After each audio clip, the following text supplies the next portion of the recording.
আসসালামু আলাইকুম। Hello everyone, কেমন আছেন সবাই? আশা করি ভালো আছেন। আমিও ভালো আছি, আলহামদুলিল্লাহ। এই তো আমি এখানে 1 কেজি পরিমাণ মাসের ডাল কিনেছি। এটি কেনার পর আমি 2-3 দিন ছাদে রোদে ভালো করে একদম মচমচে করে শুকিয়ে নিয়েছি, যাতে অনেক দিন ঘরে থাকে এবং ব্লেন্ডারটা করতেও আমার অনেক বেশি সুবিধা হয়। এই তো আমি ব্লেন্ডার করে নিয়েছি একে একে। আমি সবগুলো ডাল 1 কেজি পরিমাণ সম্পূর্ণই আমি এখানে ব্লেন্ডার করে নিয়েছি। এখানে হচ্ছে আমি আমার মেয়ের জন্য এই 1 কেজি ডাল আমি সিলেট নিয়ে আসব, কারণ আমার মেয়ে আমাকে ফোন করে বলেছিল, আম্মু সিলেটে মাসের ডাল ভালো মাসের ডাল পাওয়া যায় না, যেটা পাওয়া যায় সেটা গন্ধ করে খাওয়া যায় না, আমি খেতে পারি না, তুমি আমার জন্য ভালো মাসের ডাল কিনে ব্লেন্ডার করে নিয়ে আসবে। তো আমি আমার মেয়ের জন্যই আমি এখানে ব্লেন্ডার করে আমি সিলেট আনার জন্য আমি সব কিছু রেডি করছিলাম। তো ওদিকে আমি ডালটা ব্লেন্ডার করে রেখেই আমি সিলেট যাওয়ার জন্য সব কাপড় চোপড়গুলি আমি ব্যাগে ভরে নিচ্ছিলাম। সব কিছু গুছানো শেষ করে এখন আমি ঘরের যে আমার ইনডোর প্ল্যান্টগুলো ছিল আমি সবগুলো ঘর থেকে নামিয়ে বাইরে বারান্দায় একটু আলো বাতাসে রেখে যাচ্ছি।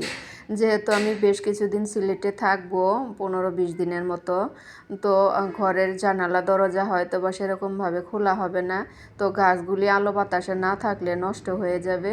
তাই আমি সব গাছগুলিকে বারান্দায় এনে পানি দিয়ে রেখে আসছিলাম। হয়তো 10-15 দিনে আরও একবার পানি দিতে হবে। ওর বাবাকে বলে দেব, ওর ফোন করে, তখন ওর বাবা হয়তো পানিটা দিয়ে দেবে। আমার অনেকগুলো ইনডোর প্ল্যান্ট আছে এখানে। এখানে কয়েন প্ল্যান্ট, তারপরে আছে মানি প্ল্যান্ট, ডাবল হার্ট, এখানে পার্পেল হার্ট, তারপরে আছে সিঙ্গোনিয়াম, এগ্রোনিমা, এখানে আছে বিভিন্ন ধরনের মানি প্ল্যান্ট। আমার ঘরের ভিতরে আরও কিছু মানি প্ল্যান্ট আছে, আরও কিছু বিভিন্ন ধরনের ইনডোর প্ল্যান্ট আছে, আমি সেগুলিকে পানিতে ভিজিয়ে রেখেছি। তো আমি এখানে সিলেটে আসার আগে আমি সেই ইনডোর প্ল্যান্টগুলো পানিগুলি চেঞ্জ করে দিয়েছি, সেটা আর আমি ক্যামেরাবন্দি করিনি, অফ ক্যামেরাতে করে নিয়েছি। তো নিচে আমি সব গাছগুলিকে সুন্দর করে পানি দিয়ে রেখে আমি ছাদে চলে এসেছিলাম আমার ছাদের গাছগুলিকে পানি দেওয়ার জন্য এবং কিছুটা কাটিং করার জন্য। তো এই তো আমার ছাদে চলে এসেছি। এই যে দেখতে পাচ্ছেন এখানে যে একটা ছোট্ট বাবুকে দেখা যাচ্ছে, সেটা হচ্ছে আমার ভাতিজার মেয়ে। তো ও হচ্ছে মাঝে মাঝে দুষ্টুমি করছে, মাঝে মাঝে আমার সাথে দুষ্টুমি করে কখনো ক্যামেরার সামনে এসে পড়ছে। তো এটা কিছু মনে করবেন না, ওকে বোঝানো যাচ্ছিল না আর কি। ও বারবারই দুষ্টুমি করছিল আমার সাথে। এই তো ওই যে দেখতে পাচ্ছেন, ওই যে একটা হাত দেখা যাচ্ছে এবং বারবার দুষ্টুমি করছে, ওটাই আমার ভাতিজার মেয়ে। ছাদে গাছগুলিকে পানি দিয়ে রেখে তারপরে আমি নিচে চলে এসেছি। নিচে এসেছি আমি এখন একটা কেক বানাবো, একটু বড় সাইজের কেক। যেহেতু আমার মেয়ের জামাই আমার হাতের কেক খেতে চেয়েছে, তাই আমি সিলেট আনার জন্য একটু বড় সড়ো করে কেক বানাবো। কেকটা হচ্ছে 6 ডিম দিয়ে বানাবো। তো এখানে কেকের ব্যাটারটা তৈরি করার জন্য আমি প্রথমে 6টা ডিম ভেঙে নিচ্ছি। তারপর এখানে আমি 3 কাপ পরিমাণ চিনি অ্যাড করে দেব। কারণ হচ্ছে আমি যতগুলা ডিম নেব, যদি আমি এখানে 4টা ডিম নিতাম তাহলে আমি 2 কাপ পরিমাণ সব কিছু নিতাম। 2 কাপ পরিমাণ ময়দা, 2 কাপ পরিমাণ চিনি, 2 কাপ পরিমাণ তেল, এগুলি সব আমি 2 কাপ পরিমাণ নিতাম।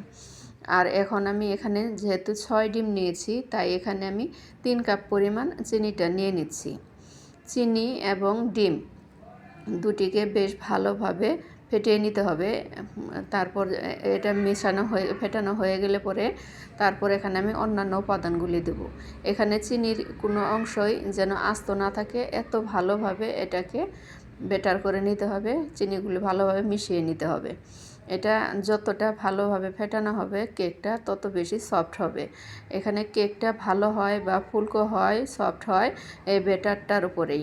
ব্যাটারটা যত বেশি নাড়াচাড়া করা হবে, যত বেশি ফেটানো হবে, তত বেশি কেকটা সফট হবে। আমি এখানে 3 কাপ পরিমাণ সয়াবিন তেলটা দিয়ে দিচ্ছি। আমি আগেই বলেছিলাম যে যতগুলো ডিম নেব তার অর্ধেক পরিমাণে আমি সব কিছু দিয়ে দেব।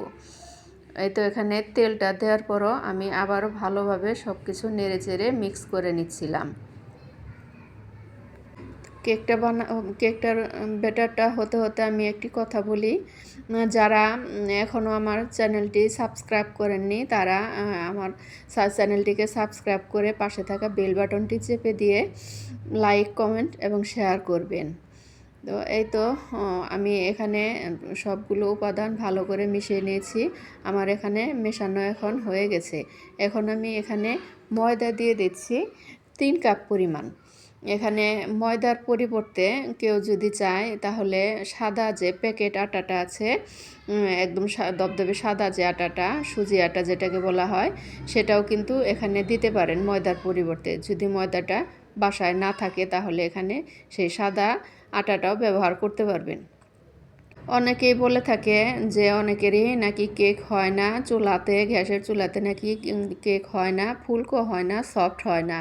তো তাদেরকে আমি বলতে চাই, আপনারা যদি বেকিং পাউডারের পরিমাণটা ঠিক রাখেন তাহলেই কেকটা ঠিকমতো ফুলে উঠবে। এতে এখানে আমি কোকো পাউডার দিয়ে দিচ্ছিলাম 1 টেবিল চামচ পরিমাণ। তারপর এখানে বেকিং পাউডার দিয়ে দিলাম 2 চা চামচ। তারপর এখানে 1 চা চামচ পরিমাণ ভ্যানিলা এসেন্স দিয়ে দিলাম। এখানে সবগুলো দেওয়ার পর আমি আবারও বেশ ভালোভাবে নেড়েচেড়ে মিক্স করে নিব।